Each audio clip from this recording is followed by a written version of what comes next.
নমস্কার বন্ধুরা, recruitment update YouTube চ্যানেলে সকলকে স্বাগত জানিয়ে আজকে 24/12/2020 একটি গুরুত্বপূর্ণ আপডেট নিয়ে হাজির হলাম। বাংলা শিক্ষা পোর্টাল পোর্টালের বা পশ্চিমবঙ্গের যে শিক্ষা দপ্তর, সেই শিক্ষা দপ্তরের আন্ডারে যে বাংলা শিক্ষা পোর্টাল, সেই বাংলা শিক্ষা পোর্টালের মাধ্যমে বিভিন্ন ছাত্রদের তথ্য আপডেট রয়েছে আমরা জানি পোর্টালে। তো সে বাংলা শিক্ষা পোর্টালে এবার দ্বাদশ, যেহেতু কিছুদিন আগেই মাননীয় মুখ্যমন্ত্রী ঘোষণা করেছেন যে ট্যাবের বদলে প্রত্যেকের অ্যাকাউন্টে 10,000 টাকা করে দেওয়া হবে দ্বাদশ শ্রেণীর ছাত্রছাত্রীদের জন্য, যারা 2021-এর ক্লাস উচ্চ 2021-এর উচ্চ মাধ্যমিক পরীক্ষা দেবে তাদের জন্য। তো সেই ঘোষণার ওপর পরিপ্রেক্ষিতে এবার সমস্ত ডিআই অফিস থেকে, আশা করি সব ডিআই অফিস থেকে নোটিফিকেশান দিয়ে দিয়েছে বিভিন্ন এইচওয়াইকে ভায়া হোয়াটসঅ্যাপের মাধ্যমে, কোনো অবশ্য ইমেল হয়তো ইমেল করেনি বিভিন্ন স্কুলগুলোকে, ভায়া হোয়াটসঅ্যাপ গ্রুপের মাধ্যমে সমস্ত এইচওয়াইকে জানিয়ে দিচ্ছে যে তারা যেন দ্বাদশ শ্রেণীর ছাত্রছাত্রীদের সমস্ত তথ্য সহ ব্যাঙ্ক অ্যাকাউন্ট, বিশেষ করে মেনলি ব্যাঙ্ক অ্যাকাউন্টের তথ্য আপডেট করার নির্দেশ দিয়ে দিয়েছে। এই কাজটা করতে হবে 28/12/2020 তারিখের মধ্যে।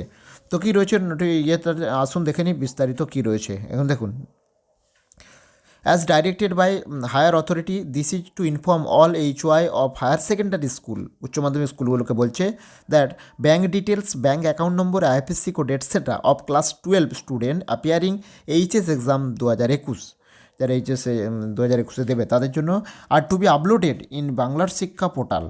তাহলে ব্যাংকের বিভিন্ন তথ্য আপলোড করতে হবে বাংলা শিক্ষা পোর্টালে কত তারিখের মধ্যে? 28/12/2020 মধ্যে, without fail, from HY log in করে। Please go to student management, then go to basic update and update or make entry of bank details. This is extremely urgent, must be completed by 28 December 2020 DISSE। তাহলে বিভিন্ন D office থেকে এইভাবে কিন্তু HM গ্রুপে সবাইকে নির্দেশ দিয়ে দিয়েছে। বাংলা শিক্ষা পোর্টালে কিন্তু এই ক্লাস 12-এর এই যে 10,000 টাকা দেওয়ার ব্যাপারটা, তার জন্য কিন্তু প্রত্যেকের ব্যাঙ্ক ডিটেলস কিন্তু নিখুঁতভাবে দিতে হবে। তো যাই হোক, এই লিস্ট নোটিফিকেশান শেয়ার করলাম, এবং তার সঙ্গে আরেকটা নোটিফাই করছে যে সমস্ত স্কুলগুলো মিডিয়াম অফ ইনস্ট্রাকশন, মানে স্কুলগুলোতে স্কুলের বেসিক ডিটেলসে আপডেট করতে হবে, অর্থাৎ স্কুল বেসিক ডিটেলসের মধ্যে যদি মিডিয়াম অফ ইনস্ট্রাকশান যদি একাধিক হয়, মানে ওখানে অনেকগুলো চয়েস রয়েছে, তো আপনারা যাবেন বাংলার শিক্ষা মিশন, বাংলার শিক্ষা মেনুতে দিয়ে এসআই লগ ইন করে সেটা চেঞ্জ করতে হবে যদি একাধিক মিডিয়াম আপনারা সিলেক্ট করা থাকে স্কুলের। তো স্কুলটা যে মিডিয়ামের, সেই মিডিয়ামটাই সিলেক্ট করবেন, বাকিগুলো সব ফাঁকা রেখে দেবেন। দেখুন, first field medium, if school run, যদি স্কুলে একটি মিডিয়াম চলে তাহলে ফার্স্টটা করে বাকিগুলো ব্ল্যাঙ্ক রেখে দিতে হবে, সেটাই বলতে চাইছে এটা। তো এই কাজটা করতে হবে, এই কাজটা, তবে এটা আপনারা ভিউটা আপনারা বাংলা শিক্ষা পোর্টালে গিয়ে মিশন বাংলা শিক্ষা অপশানে গেলে আপনারা ভিউটা দেখতে পাবেন কী করা আছে। আর যদি প্রবলেম থাকে অবশ্যই এসআই লগ ইন করে আপনারা, মানে এসআই অফিসে গিয়ে এইটা ঠিক করে নিতে হবে।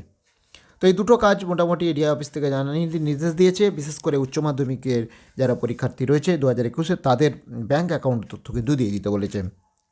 এখন প্রশ্ন হলো, এই 28 তারিখের মধ্যে কীভাবে, মাঝে হচ্ছে আজ 24 তারিখ, তো বিশেষ করে বিভিন্ন জেলাতে এটা যেন, একটি জেলাতে 22 তারিখে আপলোড করেছে, অনেক জেলাতে আজকে নোটিফিকেশান জারি হয়েছে, সেক্ষেত্রে আগামীকাল 25 তারিখ রয়েছে, তারপর 26 তারিখ শনিবার, রবিবার রয়েছে 27 তারিখ, 28 তারিখ সোমবার। তাহলে এর মধ্যে কীভাবে সমস্ত উচ্চ মাধ্যমিক পরীক্ষার্থীদের ব্যাঙ্ক তথ্য আপলোড করা যাবে, সেই নিয়ে কিন্তু একটা দ্বিধাগ্রস্ততা তৈরি হয়েছে শিক্ষক শিক্ষিকাদের মধ্যে বা এইচএমদের মধ্যে। তো যাই হোক, এই লেটেস্ট আপডেটটা আপনার সাথে শেয়ার করলাম। তো ভিডিও ভালো লাগলে সে লাইক দেবেন, কমেন্ট দেবেন, আর যদি চ্যানেলটা এখনও সাবস্ক্রাইব করে না থাকেন প্লিজ সাবস্ক্রাইব করে নেবেন। এই সম্বন্ধীয় কোনো আপডেট পেলে অবশ্যই আপনার সাথে শেয়ার করবো, আর কোনো প্রশ্ন থাকলে অবশ্যই কমেন্ট বক্সে জানাবেন। ধন্যবাদ, ফিরে আসছি পরের আপডেট নিয়ে।